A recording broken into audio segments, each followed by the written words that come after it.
Hello scholars, my name is Dr. Kerris Dillon, and the goal of this channel is to make academic subjects easier to understand. If you haven't already done so, please click that like button as well as the subscribe button because it helps me to make videos more quickly. In the last video, we covered separation anxiety disorder, and in this video, we're going to look at selective mutism. So let's begin. In order to be diagnosed with selective mutism, the individual has to have the following criteria. A, an individual will not speak in places where there's an expectation for them to speak, like in school. So if a teacher asks a student to answer a question, these individuals will not speak the answer.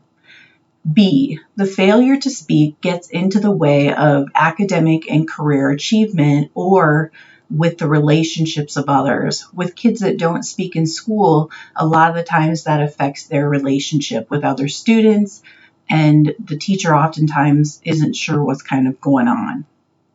C, the time the person does not speak must meet the category of 1 month. Essentially, if that child does not speak, and it could be an adult too, but if they don't speak for a full month with situations where they're supposed to be social, that fits that criteria. Now, we don't count that first month of school because it's natural. I've been a K-12, even a college educator for, I think I'm going to go on 19 years here.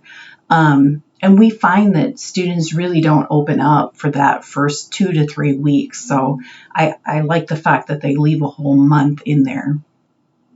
And then D, the individual is perfectly able to speak.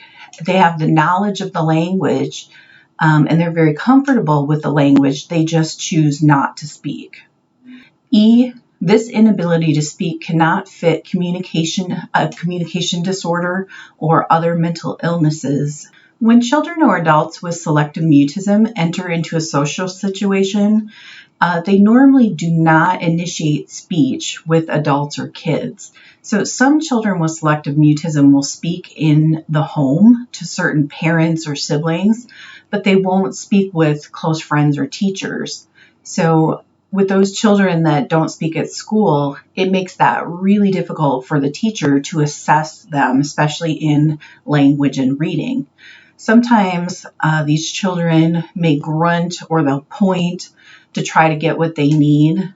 Some individuals with selective mutism may have shyness that's so strong within them that it makes it impossible for them to talk. So when we talk about selective mutism, a lot of the reason why it's there is because of anxiety.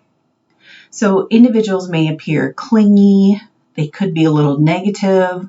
They could have some compulsive traits with that. You could even see temper tantrums or some defiance, oppositional defiant disorder. And please know that if you're somebody with selective mutism, it's different for every individual. It's different for every child. So even though I'm throwing out different characteristics, that doesn't mean that pertains to you. It's just an overall kind of reach. Children with selective mutism generally have normal speech abilities in relation to their peers. Individuals with selective mutism are almost always given a diagnosis of anxiety disorder. Various studies show selective mutism ranges from 0.3 to 1% of the U.S. population. The disorder does not seem to make a difference given the sex of the individual or different age groups, but we do tend to see or have the most diagnosis right around 5, and that's school age. So teachers tend to pick up on that. The mutism may not become known until the child is asked to read aloud in class.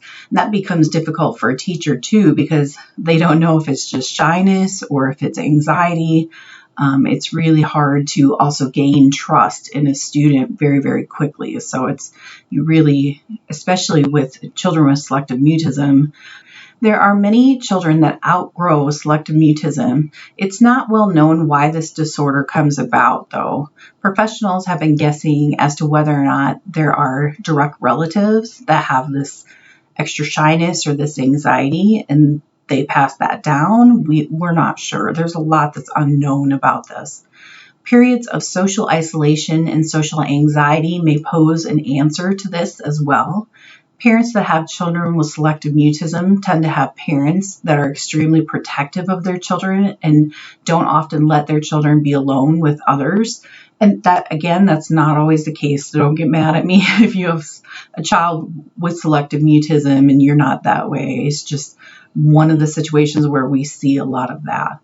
There is some overlap between selective mutism and social anxiety disorder.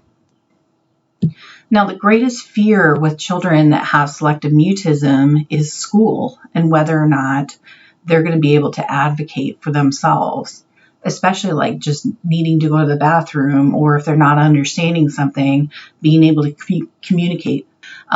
Really good teachers have seen different types of students before, and sometimes they can come up with nonverbal ways that the student can talk with them. They can point to a piece of paper that has different pictures on it. I know they do that with ASD, which is autism spectrum disorder. Sometimes those children don't like to be verbal, and so they can use some of those pictures and be able to do that. So now the DSM does not really go into how they treat children with selective mutism. Sometimes they can use cognitive behavioral therapy, which is using kind of a reward system and positive language to try to get new behaviors to be created. With anything that has to do with children, though, we're going to be very, very careful about how we do that because we don't want the situation to get worse. And anxiety disorders are really tough with kids because kids can't always express how they feel. They may not even know that they're feeling that way. And a lot of the times it'll come out behaviorally. Kids can't say, I'm having a panic attack because I'm afraid, that somebody's mad at me or some disaster like a tornado is going to happen. And I'm afraid it's going to blow the school away, or I'm afraid of an active shooter.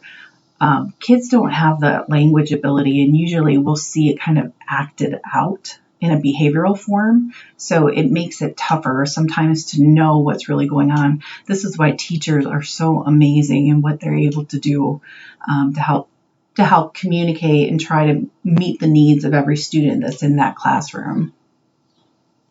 Okay, well, we are done with this video. If you have any comments or questions, please leave them in the chat below. I try to check them as much as possible. I thank you so much for being a part of this channel.